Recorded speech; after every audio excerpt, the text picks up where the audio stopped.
Greetings everyone. In this video, I'm going to be taking a look at what just might be the best value out there right now for 6-ton jack stands.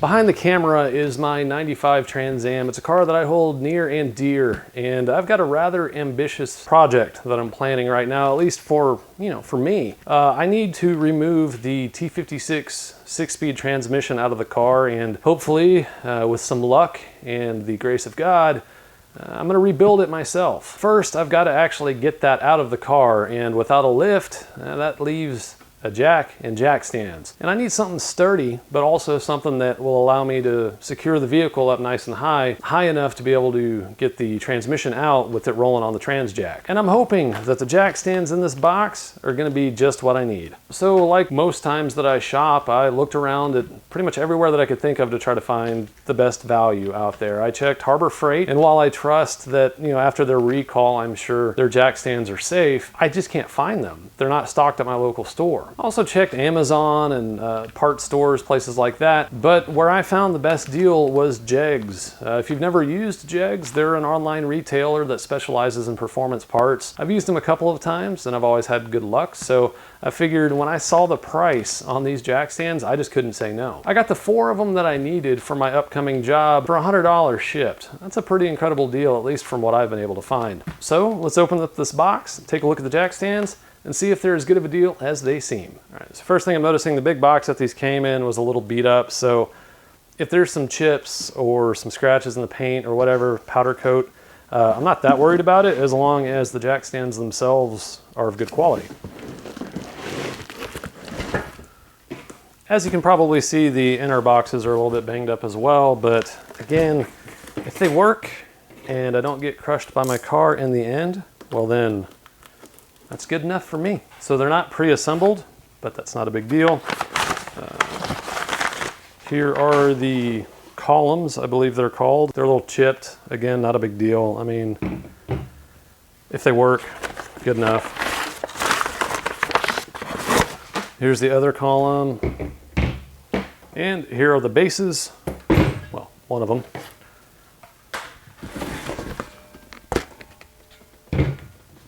And the other base. There are a couple of key things that I want to look at before I use these. One is the quality of the welds, and the other is the casting of the columns and the ratchet mechanism inside the jack stand. So I want to point out that I am not an expert in the metallurgical science of casting things, nor am I a professional welder, but I've done a little bit of welding in my life. And on the first one I'm looking at, the welds look pretty good in my opinion. They don't seem to have any big voids or anything in them. They're not super boogery or anything like that. It looks like whoever welded these knew enough of what they're doing. On the inside, looks nice and solid and consistent.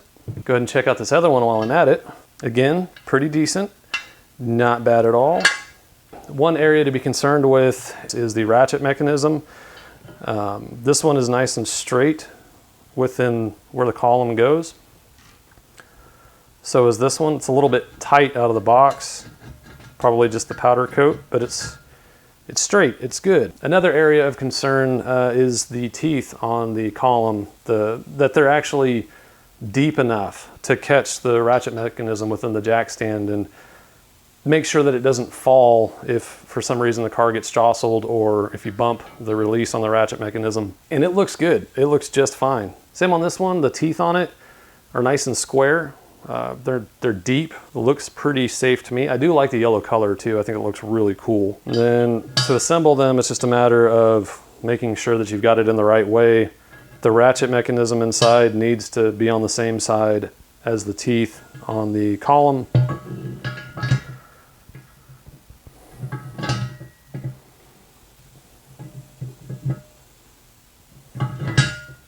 And it seems to fit well. By the way, for safety's sake, follow the instructions on your jack stand and take a punch and a hammer, probably a pretty heavy one. Knock this tab in a little bit so that you can't accidentally pull the column out too far. The column has a ridge cast into it right here, and what that tab does is right where that piece is cast in, keeps it from getting lifted out so far that you don't end up with a situation like this where not only is the jack stand prone to collapse, that's just really unstable. So again, after you've inserted your column, be sure to knock that tab in. Want to see how much actual effort is required to release the ratchet mechanism, and it's decent enough.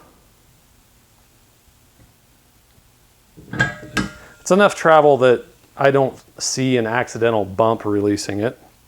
You got to consider too that this is made in such a way that the more weight that you have on the columns, on the jack stands themselves, the tighter that mechanism is going to lock up. And it feels pretty solid, feels pretty sturdy. So let me go ahead and open up these other two, take a look at them, see if they're of the same quality. By the way, it is hot as blazes today. It's humid too. This one, kind of the same situation.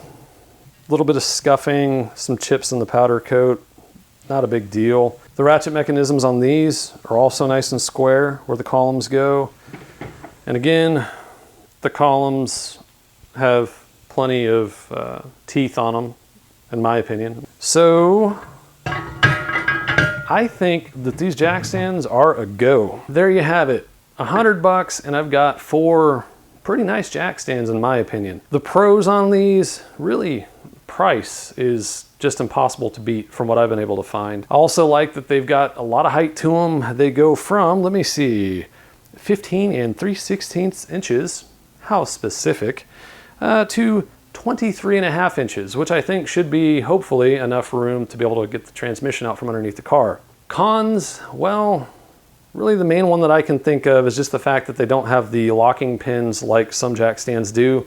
In my opinion, if a jack stand is properly made, that's not really necessary. That's just more of a peace of mind thing. I can understand why some people would want it on them, and if that's a deal breaker for you, I completely understand. These aren't the jack stands for you, but for me, I think they're gonna be just fine the way they are. The casting, the welds seem to be decent enough quality. I don't see any reason why these wouldn't be safe, but if you're curious how they work out, go ahead and subscribe to the channel. If I successfully post a video rebuilding a T56 transmission and reinstalling it back in the car, they worked. If all of a sudden I just stop uploading videos and never upload anything again, well then, they might not have worked. I'm pretty sure they'll work. For more automotive DIY content, such as product reviews and how-tos, subscribe to my channel and check out some of my other videos. As always, thank you so much for watching, and I'll see you next time.